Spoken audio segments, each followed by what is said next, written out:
അതല്ല, ആ വിഷയം ക്ലോസ് ചെയ്താണ്. അതിനൊക്കെ ഞാൻ മറുപടിയും പറഞ്ഞാണ്. അതൊക്കെ ആയിക്കോട്ടെ, അതൊക്കെ ആയിക്കോട്ടെ. അത് ഞാൻ പറഞ്ഞല്ലോ കഴിഞ്ഞ ദിവസം, തീരുമാനങ്ങൾ എടുക്കുകയും ഞങ്ങൾ യുനാനിമസായി എടുത്ത തീരുമാനമാണ്. കേരളത്തിലെ മുതിർന്ന കോൺഗ്രസ് നേതാക്കന്മാർ എല്ലാവരും കൂടിയാലോചിച്ച് എടുത്ത യുനാനിമസ് ആയിട്ടുള്ള ഏകകണ്ഠമായ തീരുമാനമാണ്. ആ തീരുമാനം പ്രഖ്യാപിച്ചത് KPCC പ്രസിഡന്റാണ്. മനസ്സിലായല്ല? വ്യക്തമാണല്ലോ കാര്യങ്ങൾ. അല്ലെന്ന് എന്നെ എന്തിനാ ആക്രമിക്കുന്നത്? എല്ലാ കോൺഗ്രസ് നേതാക്കന്മാരും അവരുടെ ബോധ്യങ്ങളിൽ നിന്ന് ആലോചിച്ചെടുത്ത ഏകകണ്ഠമായ തീരുമാനമാണ്. ഇതിനേക്കാൾ കടുത്ത തീരുമാനം എടുക്കണമെന്നായിരുന്നു ഭൂരിപക്ഷ ആളുകളുടെ അഭിപ്രായം. പക്ഷേ ഞങ്ങൾ എല്ലാവരും കൂടി ആലോചിച്ചിട്ടാണ് സസ്പെൻഷൻ നടപടി തീരുമാനിച്ചത്. എല്ലാവരും കൂടി. ആ ചാപ്റ്റർ ക്ലോസ്ഡ് ആണ്. ഞാൻ പറഞ്ഞല്ലോ, ആ ചാപ്റ്റർ ക്ലോസ്ഡ് ആണ്. അതിൻ്റെ മീതെ ഇനി ചർച്ചയില്ല. അത് നേതൃത്വം, കേരളത്തിലെ കോൺഗ്രസ് നേതൃത്വം, മുൻ PCC പ്രസിഡന്റുമാർ ഉൾപ്പെടെ കേരളത്തിലെ കോൺഗ്രസ് നേതൃത്വം AICCയുടെ അനുമതിയോടുകൂടി, അഖിലേന്ത്യാ കോൺഗ്രസ് കമ്മിറ്റിയുടെ അനുമതിയോടുകൂടി എടുത്ത അച്ചടക്ക നടപടിയാണ്. അതിനെ ചോദ്യം ചെയ്യുന്ന കോൺഗ്രസ്സുകാരും ചോദ്യം ചെയ്യില്ല. അതിന് കോൺഗ്രസ്സുകാരും ചോദ്യം ചെയ്യില്ല. അല്ല, അതൊക്കെ പാർട്ടി തീരുമാനിക്കും. പാർട്ടി ബന്ധപ്പെട്ട ആളുകൾ അതാത് സമയത്ത് നിങ്ങൾ അറിയിക്കും. ഞാൻ അതിനൊന്നും ഞാൻ മറുപടി പറയേണ്ട ആവശ്യമില്ലല്ലോ. വ്യാജമാണെന്ന് നിങ്ങൾ തന്നെ പറയല്ലേ. അത് കൊണ്ട് ഇപ്പൊ നമ്മൾ ഗൂഢാലോചന നടത്തിയിട്ട് ഈ ചെറുപ്പക്കാരന്, ഒരു ചെറുപ്പക്കാരന് എനിക്കെതിരായിട്ടുള്ള ആരോപണം എന്തായിരുന്നു? ഞാൻ വഴിവിട്ടി ചെറുപ്പക്കാരനെ സഹായിച്ചു എന്നായിരുന്നു നിങ്ങൾ ആദ്യം എന്നോട് ചോദിച്ച ചോദ്യം. അല്ലല്ല നിങ്ങൾ കേക്ക്. ഈ ആരോപണം വന്ന ആദ്യത്തെ ദിവസം മാധ്യമങ്ങൾ എന്നോട് ചോദിച്ചത്, നിങ്ങളല്ലേ ഈ ചെറുപ്പക്കാരനെ വഴിവിട്ട് വളർത്തിയെന്നാണ് ചോദിച്ചത്. എന്നോട് ചോദിച്ചൊരു ചോദ്യം അല്ലേ? ഇപ്പോഴത്തെ ചോദ്യം എന്താ? ഈ ചെറുപ്പക്കാരനെ തകർക്കാൻ വേണ്ടി ഗൂഢാലോചന നടത്തി ഞാൻ. രണ്ടുപേരാൾക്ക് ചെയ്യാൻ പറ്റുമോ? അല്ല, അത് ഒരു യൂത്ത് കോൺഗ്രസ് പ്രവർത്തകയല്ല. നിങ്ങൾക്ക് അറിയാലോ, അതൊന്നും അല്ലെന്ന്. ഇതൊക്കെ ഇതുപോലത്തെ ഒരുപാട് നാടകങ്ങളുണ്ടാവും. ഞാൻ വളരെ കൃത്യമായി പറഞ്ഞു, ഇത് VD സതീശൻ എന്ന് പറയുന്ന വ്യക്തി ഒറ്റയ്ക്കെടുത്ത തീരുമാനമല്ല. കേരളത്തിലെ കോൺഗ്രസ് നേതൃത്വം കൂടിയാലോചനകൾക്ക് ശേഷം എടുത്തൊരു തീരുമാനം, അഖിലേന്ത്യാ കോൺഗ്രസ് കമ്മിറ്റിയുടെ അംഗീകാരത്തോടുകൂടി കേരളത്തിലെ KPCC പ്രസിഡന്റ് ഡിക്ലെയർ ചെയ്ത ഒരു നടപടിയാണ്. അതിനെ കോൺഗ്രസ് ആരും ചോദ്യം ചെയ്യില്ല. അതൊക്കെ അതാത് സമയത്ത്, ഉചിതമായ സമയത്ത് തീരുമാനങ്ങൾ വരുമെന്ന്. എന്തിനു നിങ്ങൾ അസംബ്ലി എന്നാണ്? സഖാക്കളോടും ഈ മാപ്പറുകളോടും ഈ കൂട്ടിക്കൊടുക്കുകാരോടുമാണ് നിങ്ങൾ ഒരു കാര്യം മനസ്സിലാക്കേണ്ടത്. ഇത് പിണറായി വിജയനല്ല, അല്ലെങ്കിൽ ഇത് MP ഗോവിന്ദനല്ല അടിക്കാൻ. ഇത് VD സതീശനാ. കൃത്യമായി അളന്ന് കുറച്ച നിലപാടുകളും ആൻസറുകളും ഉള്ള വ്യക്തിയാണ്. നിങ്ങളുടെ ചോദ്യങ്ങളും നിങ്ങളുടെ ചോദ്യങ്ങൾ എന്ന് പറഞ്ഞത് അതിപ്പോ രാഹുൽ മാങ്കൂട്ടത്തിന്റെ വിഷയമാണെങ്കിൽ ആ വിഷയങ്ങളിൽ ഇന്ന് നിങ്ങൾ ചോദിക്കുന്നത്, കഴിഞ്ഞ ദിവസം നിങ്ങൾ ചോദിച്ചതിനുള്ള മറുപടി നിങ്ങൾ തന്നെ പറയുകയാണ് അല്ലേ? നിങ്ങൾ ഈ ആരോപണം ഉയർന്നു വന്ന ആ ഒരു സാഹചര്യത്തിൽ നിങ്ങൾ കണ്ടതാണല്ലോ, ഇവിടെ പറഞ്ഞത് VD സതീശനാണ് രാഹുൽ മാങ്കൂട്ടത്തിനെ സംരക്ഷിക്കുന്നത് എന്നാണ്. അതുകൊണ്ടാണ് VD സതീശൻ രാജിവെപ്പിക്കാത്തത് എന്നാണ്. നിങ്ങൾക്ക് ആവശ്യമെന്ന് പറയുന്നത് രാഹുൽ മാങ്കൂട്ടത്തിന്റെ രാജിയായിരുന്നു നിങ്ങൾക്ക് ആവശ്യം. പക്ഷെ അത് നടന്നില്ല എന്ന് മാത്രമല്ല, സഖാക്കൾക്കും ഇവിടുത്തെ സംഘികൾക്കും സാധിക്കാത്ത തരത്തിൽ രാഹുൽ മാങ്കൂട്ടം എന്ന് പറയുന്ന MLA ഇത്രയും അക്സെപ്റ്റൻസ് ഉള്ള, ഇത്രയും സ്വീകാര്യതയുള്ള, യുവജനങ്ങൾക്കിടയിൽ ഇത്രയും ഇൻഫ്ലുവൻസ് ഉള്ള ഒരു നേതാവിനെതിരെ അച്ചടക്ക നടപടി എടുക്കാൻ, അങ്ങനെ മാതൃകയാവാൻ അത് കോൺഗ്രസിനെ കൊണ്ട് സാധിച്ചു. അത് VD സതീശനെ കൊണ്ട് സാധിച്ചു. അത് K സുധാകരനെ കൊണ്ട് സാധിച്ചു. അത് KPCC പ്രസിഡന്റ് സണ്ണി ജോസഫിനെ കൊണ്ട് സാധിച്ചു. ഇത് ഒരു VD സതീശന്റെയോ അല്ലെങ്കിൽ ഒരു സണ്ണി ജോസഫിന്റെയോ രമേശ് ചെന്നിത്തലയുടെയോ അല്ലെങ്കിൽ K സുധാകരന്റെയോ മാത്രം ഒരു തീരുമാനമല്ല. ഇത് കോൺഗ്രസിന്റെ എല്ലാ മുതിർന്ന നേതാക്കളും ആലോചിച്ചെടുത്തൊരു തീരുമാനമാണ്.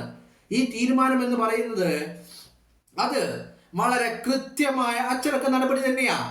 കോൺഗ്രസിനെ കൊണ്ടല്ലാതെ മറ്റാരെ കൊണ്ടാണ് ഇതിന് സാധിക്കുക? ഇപ്പൊ നിങ്ങളുടെ പ്രശ്നം എന്ന് പറയുന്നത്, നിങ്ങളെക്കാൾ ഒരു പടി മുന്നിൽ ഇത്തരത്തിലുള്ള ആരോപണങ്ങളിൽ, ഇത്തരത്തിലുള്ള കേസുകളിൽ, ഇത്തരത്തിലുള്ള പരാതികളിൽ, അത് സഖാക്കളെക്കാളും ഒരു പടി മുന്നിൽ, എല്ലാം കൊണ്ടും ഒരു പടി മുന്നിൽ നിന്നുകൊണ്ടാണ് കോൺഗ്രസ് നടപടിയെടുത്തത്. അത് നിങ്ങളെ വല്ലാതെ അസ്വസ്ഥപ്പെടുത്തി, അത് വല്ലാതെ നിങ്ങളെ വേദനിപ്പിച്ചു. നിങ്ങൾ കരുതിയത് രാഹുൽ മാങ്കൂട്ടത്തിനെ പോലെയുള്ള ഒരു നേതാവിനെതിരെ ആരോപണങ്ങൾ ഉയർന്നു വന്നു കഴിഞ്ഞാൽ അയാളുടെ സ്വീകാര്യതയും അയാൾക്ക് യൂത്ത് കോൺഗ്രസിലും യുവജന വിഭാഗങ്ങളിലും അല്ലാതെയും ഒക്കെയുള്ള അയാളുടെ ഒരു സ്വാധീനവും സ്വീകാര്യതയും കൊണ്ട് അയാൾക്കെതിരെ നടപടി എടുക്കാതെ കോൺഗ്രസ് ഒഴിഞ്ഞു മാറുമെന്ന് നിങ്ങൾ കരുതി. അത് തന്നെയായിരുന്നു നിങ്ങളുടെ ആവശ്യവും. ഒന്നില്ലെങ്കിൽ കോൺഗ്രസ് അയാൾക്കെതിരെ നടപടി എടുക്കരുത്, അതല്ലെങ്കിൽ രാഹുൽ മാങ്കൂട്ടം MLA സ്ഥാനം രാജിവെക്കണം. ഇതായിരുന്നു നിങ്ങളുടെ ആവശ്യം. ബട്ട് നിങ്ങളുടെ ആവശ്യം നിങ്ങൾ മനസ്സിൽ കാണുമ്പോൾ സതീശൻ അത് മാനത്ത് കാണുമെന്നാണ്. മനസ്സിലാക്കിക്കോളി. നിങ്ങളുടെ ആവശ്യങ്ങൾ രണ്ടും നടന്നില്ല എന്നുള്ളതാണ്. ഒന്ന്, നിങ്ങൾ ആവശ്യം എന്ന് പറയുന്നത് കോൺഗ്രസ് അയാൾക്കെതിരെ നടപടി എടുക്കരുത് എന്ന്. ബട്ട് കോൺഗ്രസ് നടപടി എടുത്തു, അതും വളരെ മാതൃകാപരമായ നടപടി. രണ്ട്, നിങ്ങളുടെ ആവശ്യം അയാൾ MLA സ്ഥാനം രാജിവെക്കണമെന്നായിരുന്നു. ബട്ട് അയാൾ MLA സ്ഥാനം രാജിവെച്ചില്ല. എന്നാലാണെങ്കിലോ അയാൾക്കെതിരെ നടപടിയും ഉണ്ടായി. അപ്പൊ ഈ കാര്യത്തിൽ നിങ്ങൾക്ക് വല്ലാത്ത വെപ്രാളമുണ്ട്. ഈ കാര്യത്തിൽ നിങ്ങൾക്കിടയിൽ വലിയ സങ്കടമുണ്ട്. നിങ്ങളുടെ മനസ്സിൽ ഈ കാര്യത്തിൽ വല്ലാത്ത ദുഃഖമുണ്ട്. കാരണം നിങ്ങൾ ആലോചിച്ച പോലെ, നിങ്ങൾ ഉദ്ദേശിച്ച പോലെ കാര്യങ്ങൾ നടന്നില്ല എന്നുള്ള വേദന നിങ്ങൾക്കുണ്ട്. അപ്പൊ അത് കഴിഞ്ഞപ്പോൾ നിങ്ങൾ എന്ത് ചെയ്തു? സതീശനെതിരെ ഫേക്ക് ഹാൻഡിലുകൾ ഉണ്ടാക്കി. അത് കോൺഗ്രസ്സുകാരാണ്, കോൺഗ്രസ് അനുഭാവികളാണ്, കോൺഗ്രസ് പ്രവർത്തകരാണ്, കോൺഗ്രസ് ഹാൻഡിലുകളാണെന്ന തരത്തിലുള്ള ഫേക്ക് ഹാൻഡിലുകൾ ഉണ്ടാക്കിയിട്ട് VD സതീശനെതിരെ നിരന്തരമായ സൈബർ ആക്രമണങ്ങൾ നടത്തി. അപ്പോ ഈ നടപടി എടുത്ത ഉടനെ നിങ്ങൾ പറഞ്ഞത് കോൺഗ്രസ് രാഹുലിനെ സംരക്ഷിക്കുന്നു, അതായത് VD സതീശൻ രാഹുലിനെ സംരക്ഷിക്കുന്നു എന്നാണ്.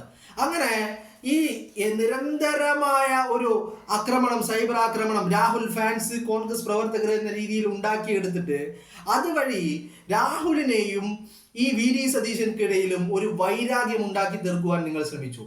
അതും VD സതീശൻ തിരിച്ചറിഞ്ഞു എന്ന് മാത്രമല്ല, ആ വാദഗതികളെയൊക്കെ തള്ളിക്കളഞ്ഞു അയാൾ എന്നുള്ളതാണ്. അതാണ് ഞാൻ ആദ്യം പറഞ്ഞത്. ഇത് വാർത്താ സമ്മേളനം നടത്തുന്നത് പിണറായി വിജയനോ MV ഗോവിന്ദനോ അല്ല.